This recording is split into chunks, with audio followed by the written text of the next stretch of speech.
Hello guys, ಹೇಗಿದ್ದೀರಾ? Welcome to rich ರೇಷ ಚಾನಲ್ಗೆ ಸುಸ್ವಾಗತ. ಸ್ನೇಹಿತರೆ, ಇವತ್ತಿನ ಈ ವಿಡಿಯೋದಲ್ಲಿ ರೇಷನ್ ಕಾರ್ಡ್ ತಿದ್ದುಪಡಿ ಮತ್ತು ಹೊಸ ಅರ್ಜಿ ಬಿಡೋದಕ್ಕೆ ಎಲ್ಲ ತಯಾರಿಯನ್ನು ಮಾಡ್ಕೊಂಡಿದ್ದಾರೆ. ಅದೇ ರೀತಿ ಯಾವ ಟೈಮ್ನಲ್ಲಿ ಬಿಡ್ತಾ ಇದ್ದಾರೆ, ಯಾವಾಗ ಬಿಡ್ತಾ ಇದ್ದಾರೆ, ಇವತ್ತೇ ಬಿಡ್ತಾರಾ ಅಥವಾ ನಾಳೆ ಬಿಡ್ತಾರಾ, ಟೈಮಿಂಗ್ಸ್ ಏನೋ ಇದ್ರ ಬಗ್ಗೆ ಫುಲ್ಲು ಡೀಟೇಲ್ ಆಗಿ ತಿಳಿಸ್ಕೊಡುವಂಥ ಒಂದು ಪ್ರಯತ್ನ ಮಾಡ್ತಾ ಇದ್ದೀನಿ. ಅದೇ ರೀತಿ ಇದಕ್ಕೆ ದಾಖಲಾತಿಗಳು ಏನೇನು ಬೇಕು, ಅದೇ ರೀತಿ ಮೇಯ್ನಾಗಿ ತಿದ್ದುಪಡಿ ಯಾವ್ಯಾವ ಡಿಸ್ಟಿಕ್ಗಳಿಗೆ ಯಾವ್ಯಾವ ಟೈಮಿಂಗ್ಸ್ನಲ್ಲಿ ಬಿಡ್ತಾ ಇದ್ದಾರೆ ಇದ್ರ ಬಗ್ಗೆ ಫುಲ್ಲು ಡೀಟೇಲ್ ಆಗಿ ತಿಳಿಸ್ಕೊಡುವಂಥ ಒಂದು ಪ್ರಯತ್ನ ಮಾಡ್ತಾನೆ. ದಯವಿಟ್ಟು ನಮ್ಮ ಚಾನಲ್ಗೆ ಯಾರಾದರೂ ಫಸ್ಟ್ ಟೈಮ್ ವಿಸಿಟ್ ಮಾಡಿದರೆ ಕೂಡಲೇ ಸಬ್ಸ್ಕ್ರೈಬ್ ಮಾಡ್ಕೊಳ್ಳಿ, ಹಾಗೆ ಬಿಲ್ ಐಕಾನ್ ಬಟನ್ ಮೇಲೆ ಕ್ಲಿಕ್ ಮಾಡಿ. ಯಾರೂ ಸಹ ಮಿಸ್ ಮಾಡ್ಕೊಳ್ಬೇಡಿ. ದಯವಿಟ್ಟು ಈ ವಿಡಿಯೋವನ್ನು ಕೊನೆ ತನಕ ನೋಡಿ, ಯಾರೂ ಸಹ ಸ್ಕಿಪ್ ಮಾಡಬೇಡಿ. ಅರ್ಥ ಆಯ್ತಾ? ಪ್ರತಿಯೊಬ್ಬರಿಗೂ ಸಹ ತುಂಬ ಅನುಕೂಲ ಆಗುವಂಥ ಒಂದು ವಿಡಿಯೋ. ದಯವಿಟ್ಟು ಇದನ್ನು ಲೈಕ್ ಮಾಡೋದನ್ನು ನಮ್ಮ ವಿಡಿಯೋಗೆ ದಯವಿಟ್ಟು ಮರಿಬೇಡಿ. ಯಾಕೆ ಅಂದರೆ ನಾನು ಕಷ್ಟಪಟ್ಟು ವಿಡಿಯೋಗಳನ್ನು ಮಾಡ್ತೀನಿ. ನಿಮ್ಮೊಂದು ಲೈಕಿಂದ ನಮಗೂ ಸ್ವಲ್ಪ ಒಂದು ಮೋಟಿವೇಟ್ ಸಿಗುತ್ತೆ ಅಂತಲೇ ಹೇಳ್ಬೋದು. ಬನ್ನಿ ಗೈಸ್, ಈ ವಿಡಿಯೋ ಸ್ಟಾರ್ಟ್ ಮಾಡೋಣ. ಸ್ನೇಹಿತರೆ, ಮೊದಲನೇದಾಗಿ ಈ ಒಂದು ರೇಷನ್ ಕಾರ್ಡ್ ಹೊಸದಾಗಿ ಅರ್ಜಿಯನ್ನು ಸಲ್ಲಿಸಬೇಕು ಅಂದರೆ ಯಾವ ಟೈಮಿಂಗ್ಸ್ನಲ್ಲಿ ಬಿಡ್ತಾ ಇದ್ದಾರೆ ಇದ್ರ ಬಗ್ಗೆ ಪ್ರತಿಯೊಬ್ಬರಿಗೂ ಸಹ ಒಂದು ಕುತೂಹಲ ಅಂತೂ ದಯವಿಟ್ಟು ಇದ್ದೇ ಇರ್ತದೆ. ದಯವಿಟ್ಟು ನಮ್ಮ ಚಾನಲ್ಗೆ ಯಾರಾದರೂ ಫಸ್ಟ್ ಟೈಮ್ ವಿಸಿಟ್ ಮಾಡಿದ್ರೆ ಕೂಡಲೇ ಸಬ್ಸ್ಕ್ರೈಬ್ ಮಾಡ್ಕೊಳ್ಳಿ, ಹಾಗೆ ಬಿಲ್ ಐಕಾನ್ ಬಟನ್ ಮೇಲೆ ಕ್ಲಿಕ್ ಮಾಡಿಬಿಡಿ.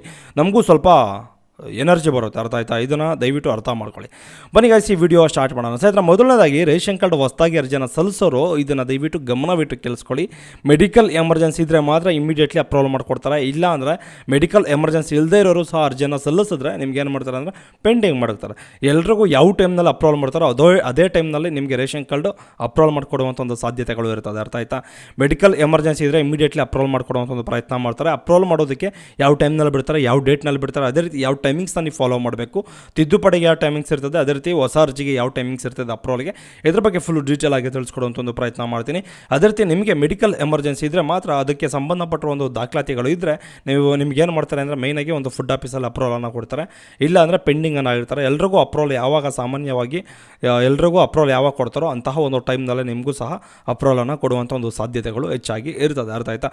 ಮೊದಲನೇದಾಗಿ ಹೊಸದಾಗಿ ರೇಷನ್ ಕಾರ್ಡ್ ಅರ್ಜಿಯನ್ನು ಸಲ್ಲಿಸಬೇಕು ಅಂದರೆ ಮೇಯ್ನಾಗಿ ಅದಕ್ಕೆ ದಾಖಲಾತಿಗಳು ಏನೇನು ಬೇಕು ಅಂದರೆ ಸಪ್ರೇಟಾಗಿ, ಅರ್ಥ ಆಯ್ತಾ, ನೀವು ಮೈಂಡಲ್ಲಿ ಇಟ್ಕೊಳ್ಬೇಕು ಇದನ್ನೆಲ್ಲ. ಅರ್ಥ ಆಯ್ತಾ? ದಯವಿಟ್ಟು ಸ್ಕಿಪ್ ಮಾಡ್ದಂಗೆ ಕೊನೆ ತನಕ ನೋಡಿ. ಮೇಯ್ನಾಗಿ ಅದಕ್ಕೆ ದಾಖಲಾತಿಗಳು ಏನೇನು ಬೇಕು ಅಂದರೆ ಸಿಂಪಲ್, ಅರ್ಥ ಆಯ್ತಾ, ಕ್ಯಾಸ್ಟ್ ಇನ್ಕಮ್, ಆಧಾರ್ ಕಾರ್ಡು ಮತ್ತು ಅದಕ್ಕೆ ಲಿಂಕ್ ಆಗಿರುವಂಥ ಒಂದು ಮೊಬೈಲ್ ನಂಬರ್ ಕಡ್ಡಾಯವಾಗಿ ಇರಲೇಬೇಕು. ಫ್ಯಾಮಿಲಿದು ಎಲ್ಲರದ್ದು ಇರಬೇಕಂತ ನಿಮಗೊಂದು ಪ್ರಶ್ನೆ ಬರ್ಬೋದು. ಅರ್ಥ ಆಯ್ತಾ? ಮೈನಾಗಿ ಫ್ಯಾಮಿಲಿದು ಯಾರ್ದು ಬೇಕಾಗಿಲ್ಲ, ಆದರೆ ಫ್ಯಾಮಿಲಿ ಹೆಡ್ ಯಾರು ಇರ್ತಾರೋ ಅವ್ರದ್ದಾದ್ರೂ ಕ್ಯಾಸ್ಟು ಇನ್ಕಮ್ಮು ಮತ್ತು ಆಧಾರ್ ಕಾರ್ಡು ಕಡ್ಡಾಯವಾಗಿ ಇರಲೇಬೇಕು. ಫ್ಯಾಮಿಲಿ ಹೆಡ್ದು ಅಡ್ರೆಸ್ ಪ್ರೂಫ್ ಆಗಿರ್ಬೋದು ಅಥವಾ ಒಂದು ಕ್ಯಾಸ್ಟು ಮತ್ತು ಇನ್ಕಮ್ ಸರ್ಟಿಫಿಕೇಟ್ ಆಗಿರ್ಬೋದು ಕರೆಕ್ಟಾಗಿರಬೇಕಾಗುತ್ತೆ. ಫ್ಯಾಮಿಲಿ ಹೆಡ್ಗೆ ಯಾರು ಬರ್ತಾರೋ ಅವ್ರದ್ದು. ಅರ್ಥ ಆಯ್ತಾ? ಹೊಸದಾಗಿ ರೇಷನ್ ಕಾರ್ಡ್ ಅರ್ಜಿಯನ್ನು ಸಲ್ಲಿಸಬೇಕು ಅಂದರೆ ಫ್ಯಾಮಿಲಿ ಹೆಡ್ಡು ತುಂಬ ಇಂಪಾರ್ಟೆಂಟ್ ಆಗಿರ್ತದೆ. ಅವ್ರದ್ದು ದಾಖಲಾತಿಗಳು ಕರೆಕ್ಟಾಗಿರಬೇಕು. ಅವ್ರದ್ದೇ ಅಡ್ರೆಸ್ಸು ರೇಷನ್ ಕಾರ್ಡಲ್ಲಿ ಬರುವಂಥ ಒಂದು ಗ್ಯಾರಂಟಿಯಿಂದ ಅಡ್ರೆಸ್ಸು ಸಹ ಕರೆಕ್ಟಾಗಿರಬೇಕಾಗುತ್ತೆ. ಅದೇ ರೀತಿ ಒಂದು ರೇಷನ್ ಕಾರ್ಡು ಹೊಸದಾಗಿ ಅರ್ಜಿ ಸಲ್ಲಿಸಬೇಕು ಅಂದರೆ ಕ್ಯಾಸ್ಟು ಇನ್ಕಮ್ ಆಧಾರ್ ಕಾರ್ಡಲ್ಲಿ ಎಲ್ಲನೂ ಸಹ ಡೇಟಾ ಕರೆಕ್ಟಾಗಿರಬೇಕು. ಎಲ್ಲೂ ಸಹ ಮಿಸ್ ಮ್ಯಾಚ್ ಆಗಿರಬಾರ್ದು. ಇದನ್ನು ದಯವಿಟ್ಟು ಅರ್ಥ ಮಾಡ್ಕೊಳ್ಳಿ. ಅದೇ ರೀತಿ ಮೇಯ್ನಾಗಿ ಒಂದು 6 ವರ್ಷದ ಒಳಗಿನ ಮಕ್ಕಳಿಗೆ ದಾಖಲಾತಿಗಳು, ಒಂದು ಬರ್ತ್ ಸರ್ಟಿಫಿಕೇಟು, ಆಧಾರ್ ಕಾರ್ಡು, ಅದಕ್ಕೆ ಲಿಂಕ್ ಆಗಿರುವಂಥ ಒಂದು ಮೊಬೈಲ್ ನಂಬರು ಕಡ್ಡಾಯವಾಗಿ ಇರಲೇಬೇಕು. ದಯವಿಟ್ಟು ಇದನ್ನು ಸಹ ನೀವು ಗಮನದಲ್ಲಿಟ್ಕೊಂಡು ಅರ್ಜಿಯನ್ನು ಸಲ್ಲಿಸಬೇಕಾಗುತ್ತೆ. ಅದೇ ರೀತಿ ಮೊಬೈಲ್ ನಂಬರ್ ಲಿಂಕ್ ಆಗಿಲ್ಲ ಅಂದರೆ ದಯವಿಟ್ಟು ಸೇರ್ಪಡೆ ಮಾಡಿಸೋದಕ್ಕೆ ಸಾಧ್ಯನೇ ಇಲ್ಲ. ಇದನ್ನು ಮೈಂಡಲ್ಲಿ ಇಟ್ಕೊಳ್ಳಿ. ಸ್ನೇಹಿತರೆ, ಹಾಗಾದರೆ ರೇಷನ್ ಕಾರ್ಡ್ ಹೊಸದಾಗಿ ಅರ್ಜಿಯನ್ನು ಸಲ್ಲಿಸೋದಕ್ಕೆ ಯಾವ ಟೈಮಿಂಗ್ಸನ್ನು ಫಾಲೋ ಮಾಡ್ತಾಯಿದ್ದಾರೆ? ಸ್ನೇಹಿತರೆ, ಡೇಟ್ ಹೇಳ್ತಾ ಇದ್ದೀನಿ ನೋಡಿ. 3ನೇ ತಾರೀಕು ಅಂದರೆ ಇವತ್ತು ನಾನು ನಿಮಗೆ ಒಂದು ವಿಡಿಯೋವನ್ನು ಮಾಡ್ತಾ ಇರೋವಂಥದ್ದು. ದಯವಿಟ್ಟು ಈ ವಿಡಿಯೋ ಒಂದು ಮೂಲ ಉದ್ದೇಶ ಏನು ಅಂದರೆ, ಎಷ್ಟೋ ಜನಕ್ಕೆ ಈ ವಿಡಿಯೋ ರೇಷನ್ ಕಾರ್ಡ್ಗಳಿರೋದಿಲ್ಲ, ಮೆಡಿಕಲ್ ಎಮರ್ಜೆನ್ಸಿ ಇರೋದ್ರಿಂದ ಈ ವಿಡಿಯೋ ಮಾಡ್ತಾ ಇರೋದು. ದಯವಿಟ್ಟು ನೀವೇನಾದರೂ ಮೆಡಿಕಲ್ ಎಮರ್ಜೆನ್ಸಿ ಏನಾದರೂ ಇದ್ದರೆ, ಆಪ್ರೇಷನ್ಸ್ಗಳು, ಸರ್ಜರಿಗಳೇನಾದರೂ ಇದ್ದರೆ ದಯವಿಟ್ಟು ಕೂಡಲೇ BPLಗೆ ಅರ್ಜಿಯನ್ನು ಸಲ್ಲಿಸ್ಕೊಳ್ಳಿ. ಅದೇ ರೀತಿ BPL ಅರ್ಜಿ ಏನಕ್ಕೆ ಒಂದು ಮೆಡಿಕಲ್ ಎಮರ್ಜೆನ್ಸಿಗೆ ಏನಕ್ಕೆ ಬಿಡ್ತಾರೆ ಅಂತ ನಿಮಗೊಂದು ಡೌಟ್ ಬರ್ಬೋದು. ದಯವಿಟ್ಟು ಅರ್ಥ ಮಾಡ್ಕೊಳ್ಳಿ. ಅರ್ಥ ಆಯ್ತಾ? ಯಾಕೆ ಅಂದರೆ BPL ಕಾರ್ಡ್ ಇದ್ದರೆ 5 ಲಕ್ಷದ ಇನ್ಶೂರೆನ್ಸ್ ಇದ್ದಂಗೆ.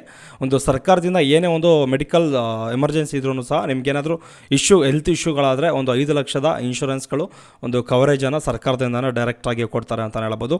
ಕೇಂದ್ರ ಸರ್ಕಾರದಿಂದ ಮತ್ತು ಕರ್ನಾಟಕ ಸರ್ಕಾರದಿಂದ ಎರಡೂ ಸಹ ಒಂದು 5 ಲಕ್ಷದ ಗಂಟ ಒಂದು ಇನ್ಶೂರೆನ್ಸನ್ನು ಕೊಡ್ತಾರೆ ಒಂದು ಕುಟುಂಬಕ್ಕೆ. ಅರ್ಥ ಆಯ್ತಾ? ಇದನ್ನು ದಯವಿಟ್ಟು ಅರ್ಥ ಮಾಡ್ಕೊಳ್ಳಿ. ಅದೇ ರೀತಿ ಸ್ನೇಹಿತರೆ, ಮೇಯ್ನಾಗಿ ಈ ರೇಷನ್ ಕಾರ್ಡ್ ಹೊಸದಾಗಿ ಅರ್ಜಿಯನ್ನು ಸಲ್ಲಿಸಬೇಕಾದ್ರೆ ಯಾವ ಟೈಮಿಂಗ್ಸ್ನಲ್ಲಿ ಬಿಡ್ತಾ ಇದ್ದಾರೆ?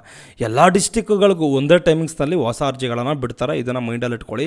ಯಾಕೆಂದರೆ ಕರ್ನಾಟಕದಲ್ಲಿ ಯಾವ ಮೂಲೆಯಲ್ಲಿ ಬೇಕಾದರೂ ಇರಿ, ನೀವು ಹೊಸದಾಗಿ ರೇಷನ್ ಕಾರ್ಡ್ಗೆ ಎಲ್ಲಿ ಬೇಕಾದರೂ ಅರ್ಜಿಯನ್ನು ಸಲ್ಲಿಸ್ಬೋದು.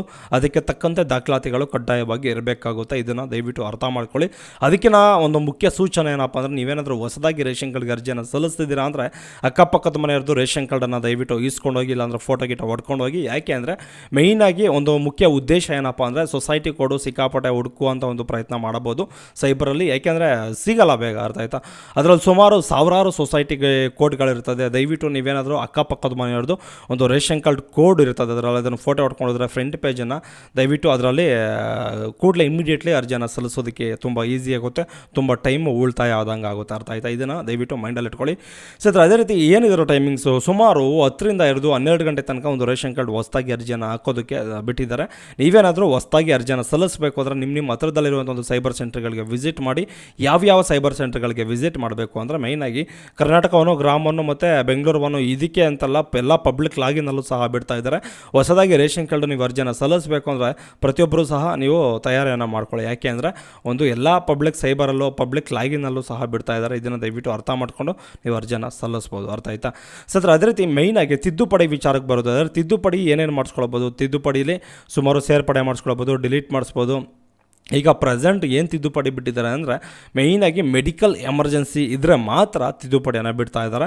ಹೊಸ್ದಾಗೂ ಅಷ್ಟೇ ಮೆಡಿಕಲ್ ಎಮರ್ಜೆನ್ಸಿ ಇರೋರು ಮಾತ್ರ ಮಾಡಿಸ್ಕೊಳ್ಳಿ. ಸೈಬರೆಲ್ಲ ಫುಲ್ಲು ರಶ್ ಮಾಡಬೇಡಿ, ಸರ್ವರನ್ನು ಸಿಕ್ಕಾಪಟ್ಟೆ ಇಶ್ಯೂ ಮಾಡೋದಕ್ಕೆ ಹೋಗಬೇಡಿ, ಅರ್ಥ ಆಯ್ತಾ. ಯಾಕೆಂದರೆ ಮೆಡಿಕಲ್ ಎಮರ್ಜೆನ್ಸಿ ಇದ್ದರೆ ಪ್ರಾಂಪ್ಟಾಗಿ ನೀವು ಬಂದು ಮಾಡಿಸ್ಕೊಳ್ಬೋದು. ಇಲ್ಲಾಂದರೆ ಮೆಡಿಕಲ್ ಎಮರ್ಜೆನ್ಸಿ ಇಲ್ಲಾಂದರೆ ಇನ್ನೊಂದು ಸಾರಿ ಬಿಡ್ತಾರೆ, ಅರ್ಥ ಆಯ್ತಾ. ಆವಾಗ ಎಲ್ರಿಗೂ ಸಹ ಬಿಡ್ತಾರೆ. ಆಗ ನೀವು ತಿದ್ದುಪಡಿ ಏನಾದರೂ ಮಾಡಿಸ್ಕೊಬೋದು, ಹೊಸ ಅರ್ಜಿ ಏನಾದರೂ ಮಾಡಿಸ್ಕೊಳ್ಬೋದು, ಅರ್ಥ ಆಯ್ತಾ. ಇದನ್ನು ದಯವಿಟ್ಟು ಅರ್ಥ ಮಾಡಿಕೊಂಡು ನೀವು ಅರ್ಜಿಯನ್ನು ಸಲ್ಲಿಸಬೇಕಾಗುತ್ತೆ. ಯಾರಿಗೂ ಸಹ ತೊಂದರೆ ಕೊಡೋದಕ್ಕೆ ಹೋಗಬೇಡಿ, ಅರ್ಥ ಆಯ್ತಾ. ಇದನ್ನು ದಯವಿಟ್ಟು ನಾನು ನಿಮಗೆ ತಿಳಿಸ್ಕೊಡ್ತಾ ಇರೋದು ಸೈಬರ್ ಸೆಂಟರ್ಗಳಿಗೆ ನಿಂತ್ಕೊಂಡು ಸರ್ವರ್ ಜಾಮ್ ಮಾಡಿಬಿಡ್ಲಿ ಅಂತ ತಿಳಿಸ್ಕೊಡ್ತಾ ಇಲ್ಲ. ನಿಮಗೂ ಸಹ ಅನುಕೂಲ ಆಗಲಿ. ಮೆಡಿಕಲ್ ಎಮರ್ಜೆನ್ಸಿ ಇರೋರಿಗೆ ಮಾತ್ರ ನಾನು ನಿಮಗೆ ವಿಡಿಯೋ ಮಾಡಿ ತಿಳಿಸ್ಕೊಡುವಂಥ ಒಂದು ಪ್ರಯತ್ನ ಮಾಡ್ತಾ ಇದ್ದೇನೆ.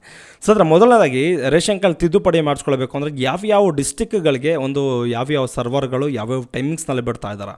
ಮೈನಾಗಿ ಒಂದು 3 ಸರ್ವರ್ಗಳನ್ನ ಬಿಡ್ತಾ ಇದ್ದಾರೆ, ಅರ್ಥ ಆಯ್ತಾ. ಒಂದು ಫಸ್ಟ್ ಸರ್ವರು, ಸೆಕೆಂಡ್ ಸರ್ವರು ಮತ್ತು ಥರ್ಡ್ ಸರ್ವರು. ಈ ಒಂದು ಫಸ್ಟ್ ಸರ್ವರಲ್ಲಿ ಯಾವ್ಯಾವ ಡಿಸ್ಟಿಕ್ಗಳು ಬರುತ್ತೆ ಅಂದರೆ ಮೈನಾಗಿ ಬೆಂಗಳೂರು ರೂರಲ್ಲು, ಅರ್ಬನ್ನು, ಸಿಟಿ, ಅರ್ಥ ಆಯ್ತಾ. ಇಷ್ಟು ಒಂದು ಡಿಸ್ಟಿಕ್ಗಳು ಬರ್ತವೆ ಬೆಂಗಳೂರು ಅಂಡರಲ್ಲಿ, ಅರ್ಥ ಆಯ್ತಾ. ಬೆಂಗಳೂರದು ಸುಮಾರು 12 ಗಂಟೆಯಿಂದ ಹಿಡಿದು 2 ಗಂಟೆ ತನಕ ಇದು ಫಸ್ಟ್ ಸರ್ವರ್ ಅಂತಲೇ ಹೇಳ್ಬೋದು. ಇದು ಒಂದು 12ರಿಂದ 2 ಗಂಟೆ ತನಕ ಕೇವಲ 2 ಗಂಟೆಗಳ ಒಂದು ಕಾಲಾವಕಾಶದಲ್ಲಿ ಬಿಡ್ತಾ ಇದ್ದಾರೆ. ಕೂಡಲೇ ಅರ್ಜಿಯನ್ನು ಸಲ್ಲಿಸ್ಬೋದು. ಅದೇ ರೀತಿ ಸೆಕೆಂಡ್ ಸರ್ವರ್ ಯಾವುದು ಅಂದರೆ ಮೈನಾಗಿ ಡಿಸ್ಟಿಕ್ಗಳು ಹೇಳ್ತೀನಿ, ದಯವಿಟ್ಟು ಗಮನದಲ್ಲಿಟ್ಕೊಂಡು ಕೇಳಿಸ್ಕೊಳ್ಳಿ. ಎಲ್ಲೂ ಸಹ ವಿಡಿಯೋನ ಸ್ಕಿಪ್ ಮಾಡೋದಕ್ಕೆ ಹೋಗಬೇಡಿ, ಅರ್ಥ ಆಯ್ತಾ. ಈಗ ಸೆಕೆಂಡ್ ಸರ್ವರು ಸುಮಾರು 2 ಗಂಟೆಯಿಂದ ಹಿಡಿದು 4 ಗಂಟೆ ತನಕ ಒಂದು ರೇಷನ್ ಕಾರ್ಡನ್ನು ಬಿಡ್ತಾ ಇದ್ದಾರೆ ತಿದ್ದುಪಡಿ, ಅರ್ಥ ಆಯ್ತಾ. ಬಾಗಲಕೋಟೆ, ಬೆಳಗಾವಿ, ಚಾಮರಾಜನಗರ, ಚಿಕ್ಕಮಗಳೂರು, ಒಂದು ದಕ್ಷಿಣ ಕನ್ನಡ, ಧಾರವಾಡ, ಗದಗ, ಹಾಸನ, ಹಾವೇರಿ, ಕೊಡಗು, ಮಂಡ್ಯ, ಮೈಸೂರು, ಉಡುಪಿ, ಉತ್ತರ ಕನ್ನಡ, ಅದೇ ರೀತಿ ವಿಜಯಪುರ, ಇಷ್ಟು ಡಿಸ್ಟಿಕ್ಗಳು ಸೆಕೆಂಡ್ ಒಂದು ಸರ್ವರ್ ಅಂಡರಲ್ಲಿ ಬರುತ್ತೆ. ಇಷ್ಟು ಒಂದು ಡಿಸ್ಟಿಕ್ಕಲ್ಲಿ ನೀವು ಸಂಬಂಧಪಟ್ಟಿರೋ ದಯವಿಟ್ಟು ಕೂಡಲೇ ನೀವು ತಿದ್ದುಪಡಿಗೆ ಅರ್ಜಿಯನ್ನು ಸಲ್ಲಿಸ್ಬೋದು ಇಮಿಡಿಯೇಟ್ಲಿ.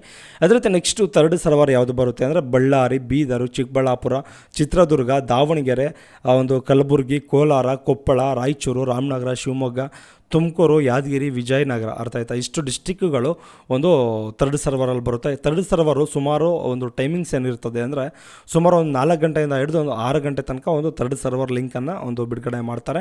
ಸರ್ ದಯವಿಟ್ಟು ನೀವೇನಾದರೂ ಹೊಸದಾಗಿ ಆಗಿರ್ಬೋದು, ತಿದ್ದುಪಡಿಗೆ ಆಗಿರ್ಬೋದು, ಮೆಡಿಕಲ್ ಎಮರ್ಜೆನ್ಸಿಯಿಂದ ನೀವೇನಾದರೂ ಅರ್ಜಿಯನ್ನು ಸಲ್ಲಿಸಬೇಕು ಅಂದರೆ ದಯವಿಟ್ಟು ನಿಮ್ಮ ಹತ್ರದಲ್ಲಿರುವಂಥ ಒಂದು ಸೈಬರ್ ಸೆಂಟರ್ಗೆ ಇದನ್ನು ಹೇಳಿರುವಂಥ ಒಂದು ಟೈಮಿಂಗ್ಸ್ನಲ್ಲಿ ನೀವು ವಿಸಿಟ್ ಮಾಡಿದ್ರೆ ಕೂಡಲೇ ನಿಮ್ಮ ಒಂದು ಏನು ಒಂದು ತಿದ್ದುಪಡಿ ಆಗಿರ್ಬೋದು, ಹೊಸ ಅರ್ಜಿ ಆಗಿರ್ಬೋದು, ನಾನು ಹೇಳಿರುವಂಥ ಒಂದು ದಾಖಲಾತಿಗಳನ್ನ ತೊಗೊಂಡು ಹೋಗಿ ನೀವು ಅರ್ಜಿಯನ್ನು ಸಲ್ಲಿಸ್ಬೋದು. ದಯವಿಟ್ಟು ಇದನ್ನು ಅರ್ಥ ಮಾಡಿಕೊಂಡು ಅರ್ಜಿಯನ್ನು ಹಾಕಿಸ್ಕೊಳ್ಳಿ.